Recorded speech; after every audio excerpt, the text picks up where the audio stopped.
हिंगोलीच्या वसमत येथील हळद संशोधन केंद्रासाठीच्या निविदा मुद्दाम अडवून पर्सेंटेज मिळवण्याचा प्रयत्न सुरू असल्याचा खळबळजनक आरोप आमदार हेमंत पाटील यांनी आमदार नवघरे यांच्यावर केला आहे।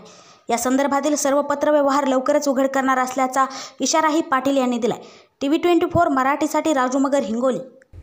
हळद या पिकामध्ये हिंगोली जिल्हा हा पूर्ण महाराष्ट्रातच नाही तर पूर्ण भारतामध्ये एक नंबरला आहे। आज जवळपास 2 लाख एकरच्या वर हळद इथं आहे। म्हणून सातत्यपूर्ण 5 वर्ष खासदार असताना प्रयत्न करून हळद संशोधन केंद्र वसमत इथे घेतलेलं आहे। तर म्हणजे जागा मिळवण्यापासून तर बांधकामापर्यंत आजपर्यंत सातत्यानं स्थानिक लोकप्रतिनिधीचा इथे मोठ्या प्रमाणामध्ये हस्तक्षेप त्रास होत आहे। आपण बघताय की मोठ्या प्रमाणामध्ये शिंदे साहेबांनी निधी दिल्यानंतर 100 कोटीची कामं ही चालू आहेत, परंतु पुढील निधी मिळू नये यासाठी स्थानिक लोकप्रतिनिधी सातत्याने पत्रव्यवहार करतात, आर्थिक त्याच्याकडे असल्यामुळं अडचणी निर्माण करतात, निविदा थांबवतात। तर म्हणजे हा प्रकल्प काही माझ्या वैयक्तिक काही घरात नाही, हा सर्व शेतकऱ्यांसाठी आहे। मतदारसंघामध्ये होत आहे त्यावेळेस त्यांनी थोडीशी भूमिका एक समजुतीची भूमिका घेतली पाहिजे। त्यांना मार्केट कमिटी मार्फत इथं शॉपिंग कॉम्प्लेक्स काढून दुकाने विकायची होती, तर ते दुकानं विकू शकले नाही। म्हणून सातत्यानं आता निविदा जवळपास 200 कोटी रुपयाच्या निविदा अडवलेल्या आहेत वित्त खात्यानं। मागच्या 8 महिन्यापासून पूर्ण कामं जी आहेत ही ठप्प झाल्यासारखी आहेत आणि हिंगोली जिल्ह्याला पाठीमागे नेण्याचं काम स्थानिक लोकप्रतिनिधीकडून होतं। भाऊ, तर काम प्रगतीपथावर आहे, मोठं बजेट लागते याला, पण स्वतः मुख्यमंत्री आणि ही समय भेटला त्यांनी काय आश्वासन दिलं?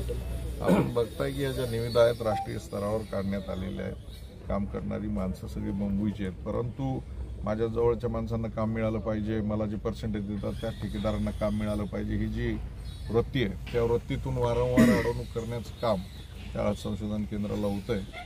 माननीय मुख्यमंत्र्यांच्या कानावर सगळं घातलेलं आहे। तिथं भाभा ॲटॉमिक रिसर्च सेंटरचं रेडिएशन सेंटर होतं आहे, PMO मार्फत हे सगळं काम कंडक्ट केलं जाते।